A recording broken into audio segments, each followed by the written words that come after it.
আইনজীবী অপহরণ, শেখ হাসিনা সহ 5 জনের বিরুদ্ধে আরেক মামলা। হাসিনার সৌদিতে আশ্রয় চাওয়া নিয়ে যা বললেন সৌদি রাষ্ট্রদূত। সালমান এফ রহমান ও আনিসুল হকের 10 দিনের রিমান্ড চেয়েছে পুলিশ। জানাবো গুমের সঙ্গে জড়িতদের গ্রেপ্তারের 24 ঘন্টার আলটিমেটাম। এদিকে নিত্য প্রয়োজনীয় জিনিসপত্রের দাম শিগগির কমবে বলছেন সালাউদ্দিন। এবং সর্বশেষ জানাবো চাকরি হারালেন 71 টিভির শাকিল ও ফারজানা। শুনছিলেন সংবাদ শিরোনাম, এবারে বিস্তারিত। আইনজীবী অপহরণ, শেখ হাসিনা সহ 5 জনের বিরুদ্ধে আরেক মামলা। সুপ্রিম কোর্টের এক আইনজীবীকে অপহরণের অভিযোগে সাবেক প্রধানমন্ত্রী শেখ হাসিনা সহ 5 জনের বিরুদ্ধে আনা অভিযোগ মামলা হিসেবে গ্রহণ করতে নির্দেশ দিয়েছেন আদালত। ঢাকার চিফ মেট্রোপলিটন ম্যাজিস্ট্রেট আদালতের ম্যাজিস্ট্রেট ফারজানা শাকিল সুমু চৌধুরী সোয়া 1টার দিকে এই আদেশ দেন। উত্তরা পশ্চিম থানাকে এই আদেশ দেওয়া হয়েছে। সিএমএম আদালতের বেঞ্চ সহকারী রাকিব চৌধুরী তথ্য নিশ্চিত করেছেন। আওয়ামী লীগের সভাপতি শেখ হাসিনার পাশাপাশি এ মামলার অন্য আসামিরা হলেন সাবেক স্বরাষ্ট্রমন্ত্রী আসাদুজ্জামান খান কামাল, আইনমন্ত্রী আনিসুল হক, পুলিশের সাবেক মহাপরিদর্শক একেএম শহীদুল হক এবং র্যাবের সাবেক মহাপরিচালক বেনজির আহমেদ। এছাড়া মামলায় র্যাবের 20 থেকে 25 জন অজ্ঞাত পরিচয় সদস্যকে আসামি করা হয়েছে।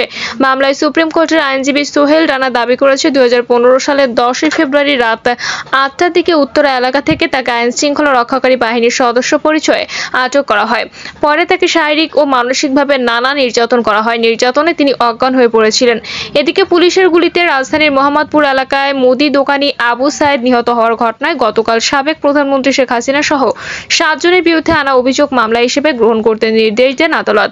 ঢাকা চিফ মেট্রোপলিটন ম্যাজিস্ট্রেট আদালতের ম্যাজিস্ট্রেট রাজেশ চৌধুরী আদেশ দেন। হাসিনা সৌদিতে আশ্রয় চাওয়া নিয়ে যা বললেন সৌদি রাষ্ট্রদূত।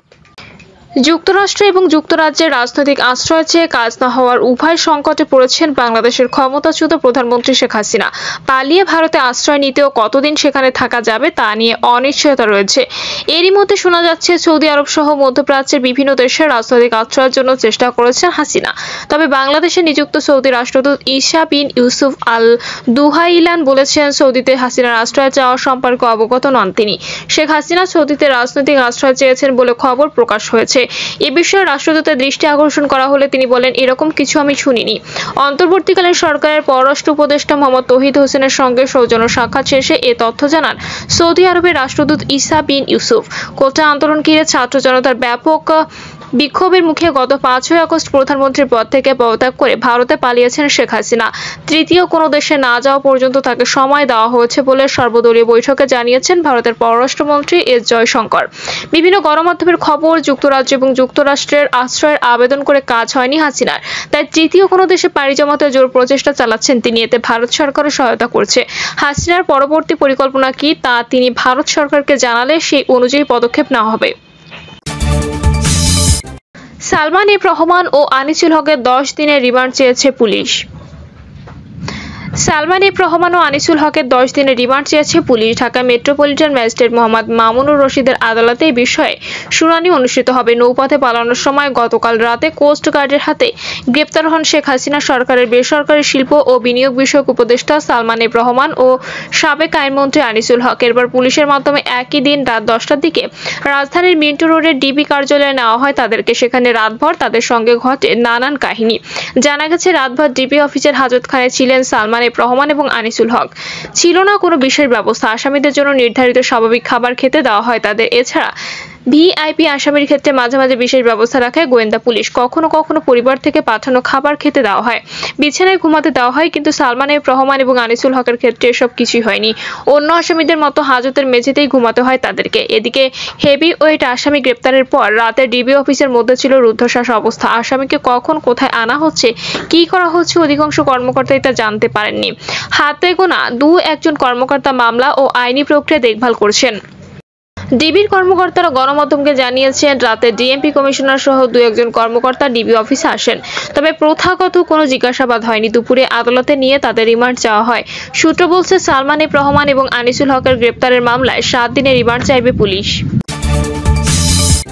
গুমের সঙ্গে জড়িতদের গ্রেপ্তারের 24 ঘন্টার আলটিমেটাম।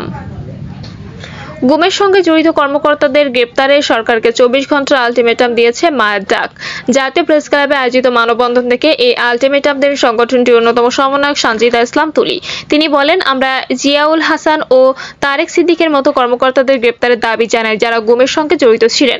আমরা সরকারকে 24 ঘন্টার আলটিমেটাম দিচ্ছি। একই সঙ্গে এই সময়ের মধ্যে নিখোঁজ ব্যক্তিদের তথ্য প্রকাশ করার দাবিও জানান তিনি।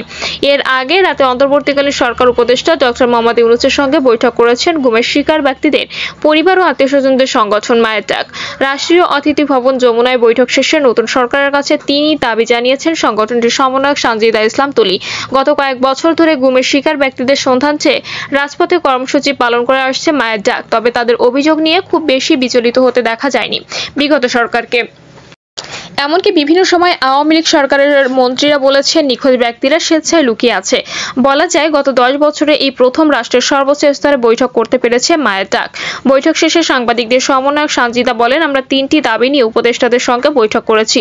গুম, খুন ও হত্যা যারা করেছেন তাদের 24 ঘন্টার মধ্যে গ্রেপ্তার করে জিজ্ঞাসাবাদের মাধ্যমে নিখোঁজদের খুঁজে বের করতে হবে এবং জড়িতদের বিচারের আওতায় আনতে হবে।